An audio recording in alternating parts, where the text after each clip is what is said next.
मैं परमेश्वर का धन्यवाद करता हूँ। હું પરમેશ્વરનો ધન્યવાદ કરું છું। परमेश्वर ने आज हमें एक बार फिर से अपने वचनों को सीखने का मौका दिया है। પરમેશ્વરે ફરી એકવાર આપણને બધાને જીવતા વચનો શીખવાનો સમય આપ્યો છે। आज सुबह के समय में हम परमेश्वर के वचनों को सीखने के लिए जा रहे हैं। આજે સવારના સમયમાં આપણે પરમેશ્વરના જીવતા વચનોને શીખવા જઈ રહ્યા છીએ। आइए हम परमेश्वर के वचन से पढ़ें। આવો આપણે પરમેશ્વરના વચનથી વાંચીએ। इफिसियों की पत्री ઇફિસીઓનો પત્ર उसका 2 अध्याय એનો 2 અધ્યાય उसका 14 और 15 वचन। એનું 14 અને 15 વચન। Ephesians chapter 2 verse 14-15। કેમ કે તે આપણું સમાધાન છે કેમ કે તે આપણું સમાધાન છે તેણે બંનેનું એક કર્યું અને આપણી વચ્ચેની આડી ભીડ પાડી નાખી છે સલાહ કરીને પોતાનામાં તે બેનો એક નવો માણસ કરવાને અને વધસ્તંભ ઉપર વેરને મારી નાખીને એ દ્વારા એક શરીરમાં તેમની સાથે બંનેનું સમાધાન કરાવવાને તેણે પોતાના દેહથી વિધિઓમાં સમાયેલી આજ્ઞાઓ સાથેના નિયમશાસ્ત્રરૂપ વેદને નાબૂદ કર્યું क्योंकि वही हमारा मेल है जिसने दोनों को एक कर लिया और अलग करने वाली दीवार को जो बीच में थी ढा दिया और अपने शरीर में बैर अर्थात वह व्यवस्था जिसकी आज्ञाएं विधियों की रीति पर थी मिटा दिया कि दोनों से अपने में एक नया मनुष्यता उत्पन्न करके मेल करा दे। परमेश्वर के वचन से हमने पढ़ा પરમેશ્વરના વચનથી આપણે વાંચ્યું क्योंकि वही हमारा मेल है। કેમ કે તે જ આપણો મેલ મિલાપનું સ્થાન છે। मैं चाहता हूँ 13 वचन भी पढ़े।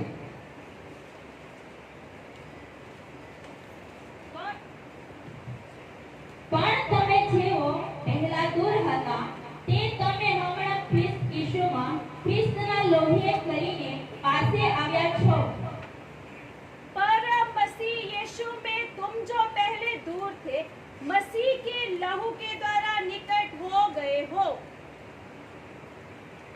प्रभु का वचन कहता है પરમેશ્વરનું વચન કહે છે तुम जो पहले दूर थे તમે જે પહેલા દૂર હતા अब यीशु मसीह के लहू के द्वारा नियुक्त किए गए हैं। હવે પ્રભુ યેશુના લોહી દ્વારા તમે નજીક કરવામાં આવ્યા છો। दूर बोलने का मतलब દૂર કહેવાનો મતલબ हम सर्वशक्तिमान परमेश्वर को करीबी से मिल नहीं सकते थे। આપણે સર્વશક્તિમાન પરમેશ્વરને નજીકથી મળી નહોતા શકતા। आदम परमेश्वर के स्वरूप और समानता में था। આદમ પરમેશ્વરના સ્વરૂપ અને સમાનતામાં બનાવવામાં આવ્યો। परमेश्वर के साथ सीधा संगति करता था। પરમેશ્વરની સાથે સીધો સંગતિ કરતો હતો। परमेश्वर की उपस्थिति में रहता था। પરમેશ્વરની હજુરીમાં રહેતો હતો। लेकिन पाप जिस दिन उसके जीवन में आया પણ જ્યારે પાપ એના જીવનમાં આવ્યું उस दिन તે દિવસે आदम परमेश्वर से दूर हो गया। આદમ પરમેશ્વરથી દૂર થઈ ગયો। इतना दूर चला गया એટલો બધો દૂર જતો રહ્યો कि वो अपनी शक्ति से કે તે પોતાની શક્તિથી अपनी बुद्धि से પોતાની બુદ્ધિથી परमेश्वर के पास आ नहीं सकता था। પરમેશ્વરની નજીક આવી નહોતો શકતો। बहुत दूर चला गया। બહુ દૂર જતો રહ્યો। परमेश्वर से बहुत दूर था। પરમેશ્વરથી ઘણો દૂર હતો। परमेश्वर को भूल गया। પરમેશ્વરને ભૂલી ગયો। इस संसार के ईश्वर ने बुद्धि अंधी कर दी। આ સંસારના ઈશ્વરે તેની બુદ્ધિને આંધળી કરી દીધી। मनुष्य अपने सृष्टिकर्ता को पहचान नहीं सकता। માણસ પોતાના બનાવનારને ઓળખી નહોતો શકતો। मनुष्य अपने सृष्टिकर्ता को ढूंढ नहीं सकता था। માણસ પોતાના બનાવનારને ખોળી નથી શકતો। इसलिए अलग अलग धर्म के अनुसार रीति रिवाज में चलने लगा। એટલા માટે અલગ અલગ ધર્મના રીતિ રિવાજ પ્રમાણે ચાલે। अपनी बुद्धि में जो समझ में आया ऐसा अपने मन के विचारों के अनुसार ईश्वर बनाकर चलने लगा। પોતાની બુદ્ધિથી જે સમજમાં આવે છે એવી રીતે પોતાના માટે પરમેશ્વર બનાવીને ચાલે છે। मनुष्य इस पृथ्वी में अपने दिमाग से भक्ति करने लगा। માણસ પોતાની બુદ્ધિ દ્વારા પૃથ્વી ઉપર ભક્તિ કરવા લાગ્યો, दूसरे के इशारे पर चलने लगा, બીજાના કયા પ્રમાણે ચાલવા લાગ્યો, अपने दिमाग में जो आता था वैसा करता था। પોતાના મનમાં જે આવતું હતું એ કરતો હતો। ऐसा जीवन लेके मनुष्य चल रहा था। આવું જીવન મનુષ્ય લઈને ચાલતો હોય। मनुष्य परमेश्वर से इतना दूर था, માણસ પરમેશ્વરથી એટલો બધો દૂર હતો, एक बीच में दीवार खड़ी हो गई। એક દીવાર એમના વચ્ચે ઊભી થઈ ગઈ હતી। परमेश्वर पवित्र है, પરમેશ્વર પવિત્ર છે, मनुष्य पापी बन गया। માણસ પાપી બની ગયો। मनुष्य कभी भी परमेश्वर के साथ मेल नहीं कर सकता। પાપી મનુષ્ય ક્યારે પણ પરમેશ્વરની સાથે મેળ નથી કરી શકતો। मनुष्य ने कोशिशें की, માણસે બહુ મહેનત કરી, अपने हिसाब से परमेश्वर तक पहुंचने के उपाय किए, પોતાના મનથી એને પરમેશ્વરની પાસે જવા માટે મહેનત કરી, लेकिन असफल हो गया। પણ એ નિષ્ફળ રહ્યો। उसका नतीजा प्रमाण क्या? એનું प्रतिफल શું? एक नया भक्ति करने का तरीका सामने आया। એક નવો ભક્તિ કરવાનો તરીકો સામે આવ્યો। जितनी बार मनुष्य ने परमेश्वर को ढूंढने की कोशिश की, જેટલી વાર માણસે પરમેશ્વરને ખોળવાની કોશિશ કરી, उतनी बार एक नया भक्ति करने का साधन उसको मिल गया। એટલી જ વાર એને નવું ભક્તિ કરવાનો રસ્તો મળ્યો।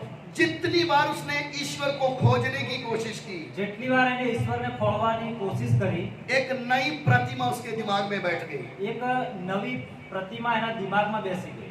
इसलिए मनुष्य अपने दिमाग से भक्ति कर रहा है। એટલા માટે માણસ પોતાના બુદ્ધિથી ભક્તિ કરે છે। परमेश्वर से दूर जाने के कारण, પરમેશ્વરથી દૂર જવાના કારણે अंधकार ने उसको इतना दबाया, અંધારાએ એને એટલું બધું દબાવ્યો, और उसका सृष्टिकर्ता परमेश्वर कौन है उसको जान नहीं पाया। એનો બનાવનાર પરમેશ્વર કોણ છે એને ઓળખી નથી શક્યો। लेकिन सर्वशक्तिमान परमेश्वर का हम कितना भी धन्यवाद करें वो कम है। પણ આપણે સર્વશક્તિમાન પરમેશ્વરનો કેટલો બધો ધન્યવાદ કરીએ તે પણ ઓછો છે, क्योंकि वह मनुष्य से प्यार करता है। કેમ કે મનુષ્યને પ્રેમ કરે છે। और उस प्रेम का प्रमाण क्या है? અને પ્રેમનું પ્રમાણ શું છે? अपना स्वर्ग छोड़कर, પોતાનું સ્વર્ગ છોડીને मनुष्य बनकर માણસ બનીને हमारे बीच में आया। આપણી વચ્ચે આવ્યા, और आखिर किया क्या? અને એમણે આપણી વચ્ચે આવીને કર્યું શું? हुआ क्या? થયું શું? हमारे जीवन में क्या हुआ? આપણા જીવનમાં શું થયું? हम जो दूर थे, આપણે જે દૂર હતા, हम जो पास में आ नहीं सकते थे, આપણે જે નજીક નતા આવી શકતા, ये दूर शब्द समझना है तो આ દૂર જે શબ્દ છે એને સમજવું હોય તો आप परमेश्वर के वचन को पढ़ेंगे। આપણે પરમેશ્વરના વચનને વાંચીએ। इसराइलियों को परमेश्वर ने अपनी निज प्रजा करके बोला है। ઇઝરાયલીઓને પરમેશ્વરે પોતાની પ્રજા કહીને બોલાવી। इस संसार में આ જગતની અંદર इस्राएल को छोड़कर ઇઝરાયલીઓને છોડીને और कोई परमेश्वर के नजदीक में आ नहीं सकता था। બીજું કોઈ પણ જાતિ પરમેશ્વરની નજીક જઈ નહોતી શકતી। परमेश्वर अब्राहम के द्वारा इसराइल को खड़ा किया। પરમેશ્વરે અબ્રાહમ દ્વારા ઇઝરાયલીઓને ઊભા કર્યા। बाकी जितने भी इस दुनिया में हैं, બાકી જેટલી પણ જાતિઓ આ દુનિયાની અંદર છે, मैं और आप जो भी हैं, હું અને તમે જે પણ જાતના છો, हम सब अन्य जातियों में आते हैं। આપણે બધા अन्य જાતિમાં આવીએ છીએ। हमारे लिए मरने के अलावा और कोई रास्ता है ही नहीं था। આપણા માટે તે સમયે મર્યા સિવાય બીજો કોઈ રસ્તો જ નહોતો। हमारे लिए एक मौत का हुक्म के अलावा और कोई रास्ता ही नहीं था। આપણા માટે મરણ સિવાય બીજો કોઈ રસ્તો જ નહોતો। और कोई किसी भी तरीके से हम बच नहीं सकते थे, આપણે કોઈ પણ રીતિથી બચી નહોતા શકતા, क्योंकि हम अन्य जाति थे। કેમ કે આપણે अन्य જાતિ એટલે વિદેશી હતા। हम इसराइलियों से, उनके वायदों से अलग थे। આપણે ઇઝરાયલીઓની સાથે જે વાયદા હતા એનાથી અલગ હતા। हमें कोई आशा नहीं थी। આપણી પાસે કોઈ આશા નહોતી। हम लाचार थे, આપણે લાચાર હતા, परमेश्वर के दुश्मन थे। પરમેશ્વરના વિરોધી હતા। परमेश्वर ने अपने लिए इसराइलियों को बोला, मेरे लिए एक पवित्र स्थान बनाया जाए। પરમેશ્વરે ઇઝરાયલીઓને કીધું કે મારા માટે એક પવિત્ર સ્થાન બનાવો। पवित्र स्थान में 3 भाग थे। પવિત્ર સ્થાનમાં 3 ભાગ હતા। मिलाप का तंबू के बीच में 3 भाग थे। મિલાપના તંબુની અંદર 3 ભાગ હતા। नंबर 1 નંબર 1 आंगन, આંગણું, पवित्र स्थान, પવિત્ર સ્થાન, महापवित्र स्थान। મહાપવિત્ર સ્થાન। महायाजक साल में एक बार महापवित्र स्थान की सेवा करता था। મહાયાજક વર્ષમાં એક જ વાર પવિત્ર સ્થાનમાં મહાપવિત્ર સ્થાનમાં સેવા કરતો હતો. पवित्र स्थान में याजक लोग सेवा करते थे, પવિત્ર સ્થાનમાં યાજક લોકો સેવા કરતા હતા. आंगन में बलि चढ़ती थी. આંગણામાં બલિદાન ચડતા હતા. इस्राएली उसके बाद, ઇઝરાયલીઓ એની બહાર હતા. मूसा और हारून का तंबू भी बाहर. મૂસા અને હારૂનનો તંબુ પણ બહાર હતો. उसके बाद इस्राएलियों लेवी आते थे એના પછી લેવીઓ આવતા હતા, जो परमेश्वर की सेवा के लिए अलग है. જે પરમેશ્વરની સેવા માટે અલગ કરવામાં फिर આવે. इस्राएलियों के पुरुष आते थे. પછી ઇઝરાયલીઓના પુરુષો આવતા. फिर इस्राएल की औरतें उसके पीछे की लाइन में थी. પછી ઇઝરાયલીઓની સ્ત્રી એની પાછળની લાઈનમાં હતી. उसके कई गुना दूर थे अन्य जाति लोग. એનાથી ઘણા દૂર અન્ય જાતિ લોકો હતા. हम चाहकर भी परमेश्वर के पास आ नहीं सकते थे. આપણે ચાહીને પણ પરમેશ્વરની નજીક નહીં આવી શકતા. इतनी बाधाएं थी. આટલા બધા બંધનો હતા. एक इस्राएली हमें अपने परमेश्वर की महिमा करने नहीं देगा, એક ઇઝરાયલી આપણને એના પરમેશ્વરનો મહિમા નહીં કરવા દે. क्योंकि हम अन्य जाति हैं, हम अशुद्ध हैं. કેમ કે આપણે અન્ય જાતિ છે અને અશુદ્ધ ગણાય. इस्राएलियों का यहोवा परमेश्वर पवित्र परमेश्वर है. ઇઝરાયલીઓનો યહોવા પરમેશ્વર પવિત્ર પરમેશ્વર. वो यहोवा नाम पवित्र करके मानते थे. એ યહોવા નામ પવિત્ર કરીને માનતા હતા. उधर मैं और आप कभी भी आ नहीं सकते थे. એ જગ્યાએ ક્યારે પણ તમે કે હું આવી શકતા નહીં. इसलिए मेरे और आपके लिए प्रभु के वचन में क्या लिखा है? એટલા માટે તમારા અને મારા માટે પ્રભુના વચનમાં શું લખેલું છે? हे यहोवा को ढूंढने वालों, હે યહોવાને ખોલનાર, हे धर्म पर चलने वालों, હે ધાર્મિકતા પર ચાલવા वाला, कहां से निकले हो उस खदान को याद रखो. ક્યાંથી તમે કાઢવામાં આવ્યો છે એ ગોદામને તમે યાદ રાખો. किस चट्टान के में से तुम कट गए हो उसको याद रखो. કયા પથ્થરમાંથી તમને તોડીને કાઢવામાં આવ્યા છે એને તમે યાદ રાખો. हम मसीह जीवन को क्या समझते हैं? આપણે મસીહ જીવનને શું સમજીએ છીએ? मैं और आपके पास एक इंच भी रास्ता नहीं था कि हम परमेश्वर की स्तुति कर सके. મારા કે તમારી પાસે એક ઇંચ પણ રસ્તો નતો કે આપણે પરમેશ્વરનો મહિમા કરી શકીએ. वो महापवित्र स्थान, पवित्र स्थान, आंगन में परमेश्वर के याजक सिर्फ सेवा करते थे. એ મહા પવિત્ર સ્થાન અને આંગણામાં પ્રભુના યાજકો સેવા કરતા હતા. मैं और आप किसी गिनती में भी नहीं आते थे. હું અને તમે કોઈ ગણતરીમાં નહીં આવતા હતા. लेकिन हुआ क्या?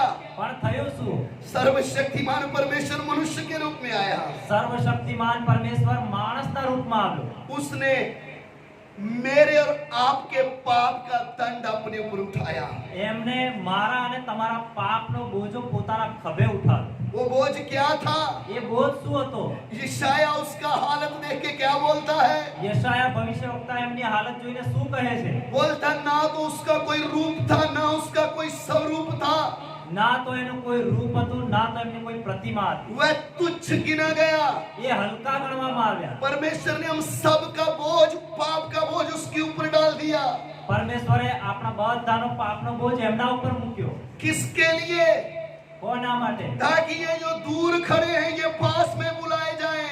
જેના કારણે જે દૂર ઊભા રહ્યા છે તે નજીક આવી શકે. क्रूस का मृत्यु किसके लिए है? ક્રૂસનું મરણ કોના માટે છે? ये उन अन्य जातियों के लिए है जो परमेश्वर को जानते नहीं थे. એ એવા અન્ય જાતિ લોકો માટે છે જે પરમેશ્વરને નથી જાણતા.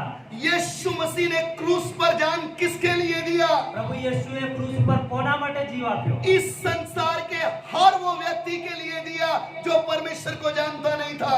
આ જગતના દરેક એ વ્યક્તિ માટે પોતાનો જીવ આપ્યો જે પરમેશ્વરને નહોતો જાણતો. उसकी पीठ में कम 40 कोड़े किसके लिए? એની પીઠ ઉપર 39 કોરડાની માર કેમ? उसके हाथ और पांव में कील के निशान किसके लिए? એમના હાથ અને પગમાં ખીલ્લાના નિશાન કેમ?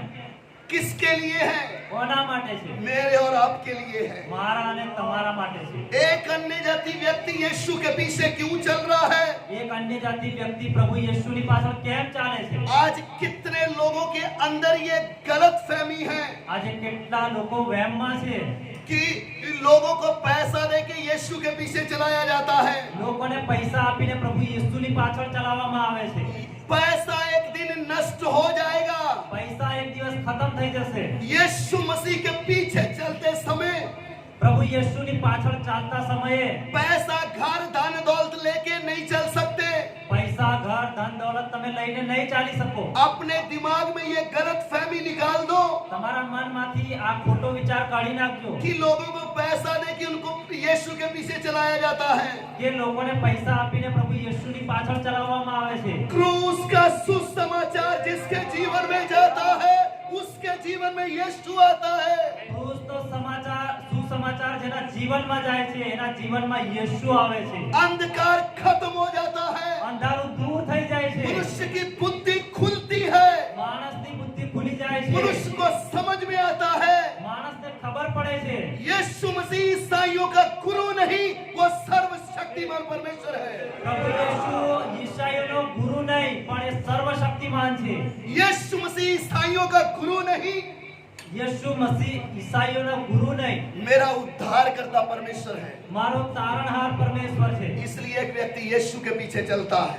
એટલા માટે વ્યક્તિ પ્રભુ યેશુની પાછળ ચાલે છે. यीशु मसीह के पीछे चलना आसान नहीं है। પ્રભુ યેશુની પાછળ ચાલવું આસાન નથી. प्रभु यीशु ने क्या बोला है? પ્રભુ યેશુએ શું કહ્યું છે? अपना सब कुछ त्याग के मेरे पीछे चलना है। તમારું બધું જ છોડીને મારી પાછળ ચાલો. तो आप बोलते हो पैसा दे के यीशु के पीछे चलाया जाता है। તમે એવું કહો છો કે પૈસા આપીને પ્રભુ યેશુની પાછળ ચાલવામાં वचन આવે છે. खोल के पढ़िएगा। વચનને ખોલીને વાંચો.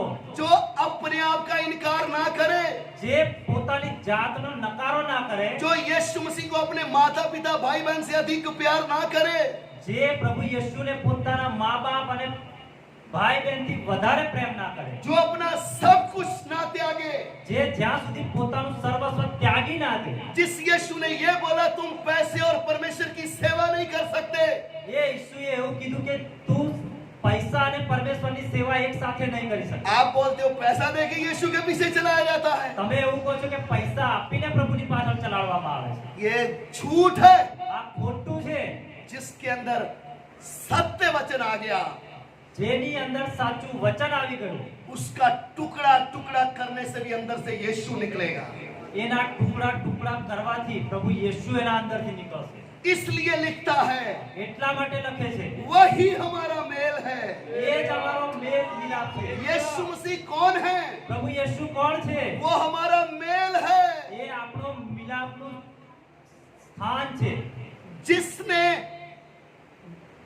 आदम को अदन की वाटिका से निकालकर दरवाजा बंद कर लिया, જેને આદમને આદન બગીચામાંથી કાઢીને દરવાજો બંધ કર્યો, जो आदम दूर चला गया, જે આદમ દૂર ગયો, जो परमेश्वर की उपस्थिति को अनुभव नहीं कर सकता था, તે પરમેશ્વરની ઉપસ્થિતિનો અનુભવ નહીં કરી શકતો जो હતો, परमेश्वर की महिमा को देख नहीं सका, જે પરમેશ્વરની મહિમાને પછી જોઈ નહીં सक्यो, वो दूर किए गए आदम को यीशु मसीह के लहू के द्वारा शुद्ध करके परमेश्वर की नजदीकी में ले आया है। એ આદમને પ્રભુ યેશુના લોહી દ્વારા શુદ્ધ કરીને પરમેશ્વરની નજીક લાવવામાં આવ્યો. वो किसने काम किया એ है? કામ કોને કર્યું? यीशु मसीह ने। પ્રભુ યેશુએ. क्यों? કેમ? वो आपसे प्यार करता है, એ તમને પ્રેમ કરે છે. उसके प्रेम की गहराई है, આ એના પ્રેમનું ઊંડાણ છે. उसने अपना जीवन आपके लिए दे दिया है। એને પોતાનું જીવન આપણા માટે આપ્યું છે. उसने हमारा मेल पिता के साथ करवाया है। એમને આપણો સંબંધ પિતાની સાથે કર્યો છે. हम ऐसे ही उसके पीछे नहीं चल रहे। આપણે એમને એની પાછળ નથી ચાલતા. इस दुनिया में આ દુનિયાની અંદર सबसे कठिन है यीशु मसीह के पीछे चलना। સૌથી વધારે કડક છે પ્રભુ યેશુની પાછળ ચાલવું. बाइबल खोल के यीशु मसीह के मुंह से निकले हुए वचनों को पढ़े, બાઇબલ ખોલીને પ્રભુ યેશુના મોઢામાંથી નીકળેલા વચનને સાંભળો, तब आपको समझ में आएगा ત્યારે તમને સમજણ પડશે उसने हमारे लिए किया क्या है। એને આપણા માટે શું કર્યું છે. इसलिए हमने प्रभु के वचन से क्या पढ़ा? એટલા માટે આપણે પ્રભુના વચનથી શું વાંચ્યું? वही हमारा मेल है। તે જ આપણો મિલાપનું સ્થાન છે. जो आदम परमेश्वर के पास नहीं आ सकता था, જે આદમ પરમેશ્વરની પાસેથી દૂર થઈને નહીં जो આવી શકતો હતો, जो अन्य जाति परमेश्वर के पास आ नहीं सकता था, જે અન્ય જાતિ લોકો પરમેશ્વરની પાસે નહીં આવી શકતા હતા, उसको उसने पास में बुलाया है। તેઓને પ્રભુ યેશુએ પાસે બોલાવ્યા. आज मैं और आप अगर उसकी स्तुति कर रहे हैं तो આજે તમે અને હું પ્રભુની સ્તુતિ કરી રહ્યા છે वही हमारा मेल है। એ જ આપણું મિલાપનું સ્થાન છે हालेलुया, वही हमारा मेल है। એ જ આપણું મિલાપનું સ્થાન છે उसने हमें मिलाया है। એમને આપણને પરમેશ્વરની સાથે મેળવ્યા છે इसलिए कितने भी अन्य जाति लोग प्रभु के ऊपर विश्वास करते हैं, એટલા માટે કોઈ પણ અન્ય જાતિ લોકો પ્રભુ યેશુ ઉપર વિશ્વાસ કરે છે पैसे के लिए नहीं, પૈસા માટે નહીં उसका मेल पिता से हो गया है। એનો સંબંધ પિતાની સાથે થયો છે ये लेने देने के लिए कुछ नहीं आया, એ કઈ લેવા મૂકવા માટે નથી આવ્યો वो इसके अंदर परमेश्वर का काम हो गया है। એના હૃદયમાં પરમેશ્વરનું કામ થયું છે इसका मेल जब पिता से हो गया, જ્યારે એનો સંબંધ પિતાની સાથે થયો છે हड्डी हड्डी के अंदर यीशु मिलेगा। હાડકા હાડકાની અંદર પ્રભુ યેશુ મળશે आप क्या सोचते हैं, તમે શું વિચારો છો मसीहत क्या है? મસીહત શું છે जिंदा जलाए गए तो भी उन्होंने यीशु को नहीं छोड़ा। જીવતા બાળી નાખવામાં આવ્યા તો પણ પ્રભુ યેશુને નથી છોડ્યા उनके घर जलाए गए, उन्होंने यीशु को नहीं छोड़ा। એમના ઘરો ફૂંકી દેવામાં આવ્યા પણ એ લોકો आरे से चीर दिया गया तो भी यीशु को नहीं छोड़ा। આ રીતે ચીરી નાખવામાં આવ્યા તો પણ પ્રભુ યેશુને નથી છોડ્યા क्रूस पर उल्टा टांग दिया तो भी यीशु को नहीं छोड़ा। ક્રૂસ ઉપર ઊંધા ટાંગી દીધા છતાં પણ પ્રભુ યેશુને નથી છોડ્યા क्यों? કેમ वही हमारा मेल है। એ જ આપણું સરળ સ્થાન છે इस पृथ्वी में આ પૃથ્વીની અંદર यीशु मसीह ने પ્રભુ યેશુએ पिता के साथ मिलाया है। પિતાની જોડે આપણો સંબંધ કર્યો છે हम कोई धर्म का प्रचार नहीं करते, અમે કોઈ ધર્મનો પ્રચાર નથી કરતા हमें कोई धर्म से कोई संबंध नहीं है। અમારે ધર્મની જોડે કોઈ લેવા દેવા નથી हम यीशु मसीह के पीछे चलने वाले हैं। અમે પ્રભુ યેશુની પાછળ ચાલવા વાળા છે उसने जब हमारा मेल पिता के साथ करवा दिया, એમને જ્યારે અમારો સંબંધ પિતાની સાથે કરાવ્યો हम दूर थे, અમે દૂર હતા घर से बाहर निकाल दिया था, ઘરની બહાર કાઢી મૂકવામાં આવ્યા पाप बीच में आ गया था, પાપ વચ્ચે હતું लेकिन यीशु मसीह के बलिदान के द्वारा પણ પ્રભુ યેશુના બલિદાન દ્વારા मुझे और आपको पाप से छुटकारा मिला है। મને અને તમને પાપથી છુટકારો મળ્યો છે हम इधर बैठे अभी अशुद्ध नहीं, यीशु मसीह के लहू से शुद्ध किए हुए लोग हैं। આપણે અહીંયા બેઠેલા હવે અશુદ્ધ નહીં પણ પ્રભુ યેશુના પવિત્ર લોહીથી શુદ્ધ કરવામાં આવેલા લોકો છે इसलिए उसकी स्तुति कर रहे हैं। એટલા માટે આપણે એમની સ્તુતિ કરીએ છીએ उसने हमारे पापों को मिटाया है, એમને આપણા પાપોને ખતમ કર્યા છે इसलिए हम उसके पीछे चल रहे हैं। એટલા માટે આપણે એની પાછળ ચાલીએ છીએ सिर्फ हमें बुलाया ही नहीं, પણ આપણને ખાલી બોલાવ્યા નહીં ऐसा नहीं बोला कि आ जाओ बस। એમને ખાલી એવું નથી કીધું કે બસ આવી જ જાઓ उसने हमें जब बुलाया, એમને જ્યારે અમને બોલાવ્યા છે अपने घर में हमें एक स्थान दे दिया है। પોતાના ઘરમાં અમને એક સ્થાન આપ્યું છે हम विदेशी थे, અમે વિદેશી હતા हम दूर थे, અમે દૂર હતા हम अन्य जाति थे, અમે અન્ય જાતિમાં ગણાતા लेकिन હતા. प्रभु ने क्या किया? પણ પ્રભુએ શું કર્યું इफिसियों की पत्री 2 अध्याय उसका 19 वचन पढ़ना चाहता हूँ। એફેસીયોનો પત્ર 2 અધ્યાય એનો 19 વચન એટલે તમે હવે પારકા તથા વિદેશી નથી પણ પવિત્રોની સાથેના એક નગરના રહેવાસી તથા દેવના કુટુંબના માણસો છો. इसलिए तुम अब विदेशी और मुसाफिर नहीं रहे परंतु पवित्र लोगों के संगी स्वदेशी और परमेश्वर के घराने के हो गए। आमीन। આમેન. प्रभु का वचन क्या कहता है? પ્રભુનું વચન શું કહે છે जो मनुष्य परमेश्वर से दूर चला गया, જે મનુષ્ય પરમેશ્વરથી દૂર જતો રહે जो अन्य जाति कहलाता मैं और आप, જે અન્ય જાતિ કહેવાતો હતો તમે અને હું हमारे लिए परमेश्वर ने किया क्या? આપણા માટે પરમેશ્વરે શું કર્યું हमें अपने साथ मेल करवा के किया क्या? આપણને પરમેશ્વરની સાથે મેળાપ કરાવીને શું કર્યું अपने घर में बुला के बोला क्या? પોતાના ઘરમાં બોલાવીને આપણને શું કહ્યું ध्यान से सुने, ધ્યાનથી સાંભળો मुझे और आपको क्या बोल दिया? મને અને તમને શું કહ્યું ऐसा नहीं बोला એવું નથી કહ્યું तू अन्य जाति है तो तू मेरा नौकर बन के रहे, તું અન્ય જાતિ છે તો તું મારો નોકર ગુલામ બનીને રહે तू मेरा दास बन जा। તું મારો દાસ બની જા ना, ના यीशु मसीह के लहू से शुद्ध करने के बाद પ્રભુ યેશુના પવિત્ર લોહીથી શુદ્ધ કર્યા પછી क्या बोलता है? શું કહે છે अब से तुम विदेशी और मुसाफिर नहीं हैं, હવે તું વિદેશી અને મુસાફિર નથી अब तुम्हें कोई बाहर का है ऐसा नहीं बोलेगा। હવે તને બહારનો છે તું એવું નહીં કહે क्या है?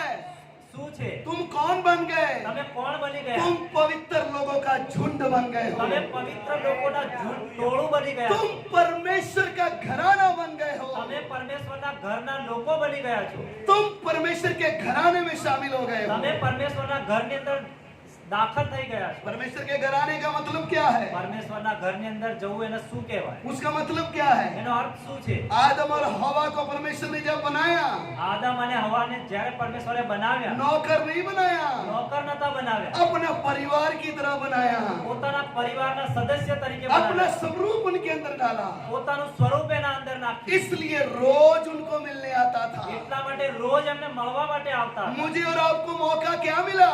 તમને અને મને શું મોકો મળ્યો? परमेश्वर के घराने का सदस्य बनने का मौका मिला है। પરમેશ્વરના ઘરનો સદસ્ય બનવાનો મોકો મળ્યો। आप बड़े नहीं होंगे, તમે ભણેલા નહીં હોય, आप अमीर नहीं होंगे, તમે પૈસાવાળા નહીં હોય, आपके पास अच्छा घर नहीं होगा, તમારી પાસે સારું ઘર નહીં હોય, आपके पास अच्छी नौकरी नहीं होगी, તમારી પાસે સારી નોકરી નહીં હોય, लेकिन परमेश्वर का वचन आपको क्या कहता है? પણ પરમેશ્વરનું વચન તમને શું કહે છે? आप परमेश्वर के घराने में शामिल हो गए हो। તમે પરમેશ્વરના ઘરની અંદર આવી ગયા છો। वो दिन दूर नहीं, એ દિવસ દૂર નથી। यीशु मसीह अपने परिवार को लेने आ रहा है। પ્રભુ યેસુ પોતાના પરિવારને લેવા આવી રહ્યો છે। हम इधर बैठे हुए कौन हैं? આપણે અહીંયા બેઠેલા કોણ છે? हम ईसाई धर्म को पालने वाले नहीं, આપણે ઈસાઈ ધર્મ પાળનાર નથી। हम परमेश्वर का घराना है। આપણે પરમેશ્વરના ઘરના લોકો છે। यीशु मसीह किसको लेने आ रहा है? પ્રભુ યેસુ કોને લેવા આવી રહ્યો છે? अपने घराने को लेने आ रहा है। પોતાના ઘરના સદસ્યને લેવા આવી રહ્યો છે। ये पृथ्वी हमारा घर नहीं है, આ ધરતી આપણું ઘર નથી। हमारा मुखिया हमें लेने आ रहा है। આપણો મુખી આપણને લેવા આવી રહ્યો છે। किधर के लिए? સેના માટે। जिधर वो रहता है वहां उसका परिवार भी रहेगा।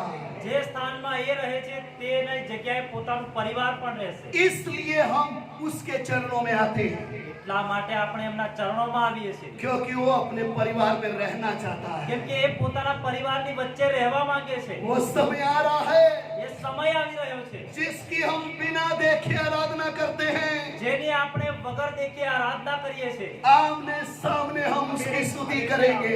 સામે સામે આપણે એમને જોઈને સ્તુતિ કરીશું। प्रकाशित वाक्य में क्या लिखा है? પ્રકટીકરણમાં શું લખ્યું છે? 21 अध्याय 21 અધ્યાય उसका 3 वचन। એનું 3 વચન। વળી મેં રાજ્યાસનમાંથી મોટી વાણી એમ બોલતી સાંભળી કે જુઓ, દેવનો મંડપ માણસોની સાથે છે, દેવ તેઓની સાથે વાસો કરશે, તેઓ તેના લોક થશે અને દેવ પોતે તેઓની સાથે રહીને તેઓનો દેવ થશે।